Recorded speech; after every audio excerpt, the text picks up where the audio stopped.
हम वही चीज खो चुके थे जिसे हम सबसे ज्यादा चाहते थे।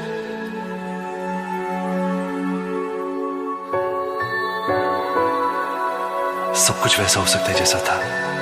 लव ट्रायंगल की सैड स्टोरी। थेसियस एथेंस राज्य का राजा शादी करने जा रहा था। उसकी दुल्हन थी फेड्रा, एक यंग ब्यूटीफुल लड़की जिसकी खूबसूरती की मिसाल की तुलना लोग एफ्रोडाइट यानी प्रेम और सौंदर्य की देवी से करते थे।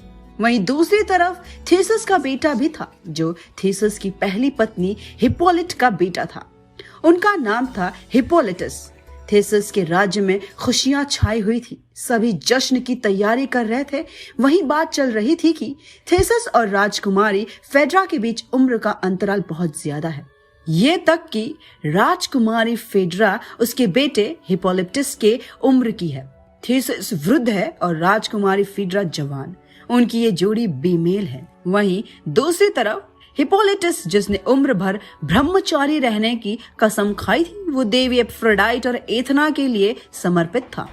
हिप्पोलिटस की सेवा और आस्था से देवी एफ्रोडाइट बेहद खुश रही थी, पर वहीं उसके पिता द्वारा उसकी मां को धोखा देने और दूसरी शादी करने की बात से वो बहुत ज्यादा नाराज थी। इसलिए एफ्रोडाइट ने ऐसा किया कि फेड्रा हिप्पोलिटस के प्यार में पड़ गई। थेसिस और फेड्रा की शादी हो गई, पर जैसे ही फेड्रा की नजर अपने सौतेले बेटे हिप्पोलिटस पर पड़ी, वो उससे प्यार करने लगी। हिप्पोलिटस इन सारी बातों से अनजान था। वहीं फेड्रा हिप्पोलिटस से अपने प्यार का इजहार करने के लिए उससे मिलने के लिए तड़प रही थी। एक दिन राजा थेसिस जब बाहर गया, तभी फेड्रा को हिप्पोलिटस से मिलने और अपने प्यार का इजहार करने का मौका मिल गया।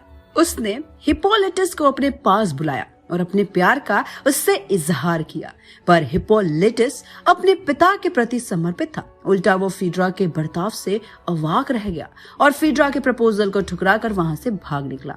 फेड्रा अपने प्यार के ठुकराए जाने से इतनी दुखी हुई कि उसने अपनी जान ले ली, पर मरते मरते उसने अपने पति थेसिस के लिए एक चिट्ठी छोड़ी। उस चिट्ठी में लिखा था कि हिप्पोलिटस ने थेसिस की गैर मौजूदगी में फेड्रा का फायदा उठाने की कोशिश की थी और शर्म और रुसवाई के डर से उसने अपनी जान ले ली। थेसिस हिप्पोलिटस को बुलाता है और उसे चिट्ठी दिखाता है। उस पर फेड्रा की मौत और उसके साथ विश्वासघात करने का इल्जाम लगाता है। हिप्पोलिटस इन सारे इल्जामों को नकारता है और उसे असली बात बताता है, पर उल्टा उसके पिता थेसिस उस पर और भी ज्यादा गुस्सा करते हैं। पर वो अपने बेटे से बहुत ज्यादा प्यार करते हैं, इसलिए वो हिप्पोलिटस को कोई भी दंड नहीं देते, बल्कि उल्टा अपने पिता पोइजडन से हिप्पोलिटस की जान लेने को कहते हैं। हिप्पोलिटस, जो इन सभी बातों से हैरान और परेशान था, वो चैरियट पर बैठ राज्य से जा चुका था। तभी खबर आती है कि उसकी दुर्घटना हो चुकी है और वो बुरी तरह से घायल है। ये सब तमाशा राजमहल का वो सेवक भी देख रहा था जो फेड्रा का खास था और उसे फेड्रा के प्रेम संबंध के बारे में पता था। वो जल्द ही थेसिस के पास पहुंचता है और फूट फूट कर सारी कहानी का वृत्तांत बताता है।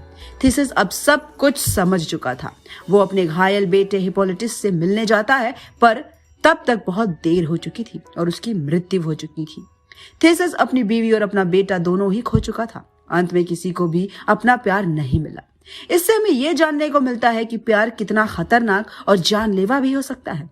इसलिए इस प्यार को नकारने की कभी गलती नहीं करनी चाहिए। कुछ ऐसी ही कहानी होगी कुछ कुछ होता टू की। लव, लॉस, ग्रीफ और प्यार की खट्टी मीठी कहानी, प्यार के लिए हर हद को पार कर जाने की कहानी, प्यार में खुद को कुर्बान कर देने की कहानी जल्द ही बड़े पर्दे पर आने जा रही है करण जौहर की कुछ कुछ होता है टू फिल्म में।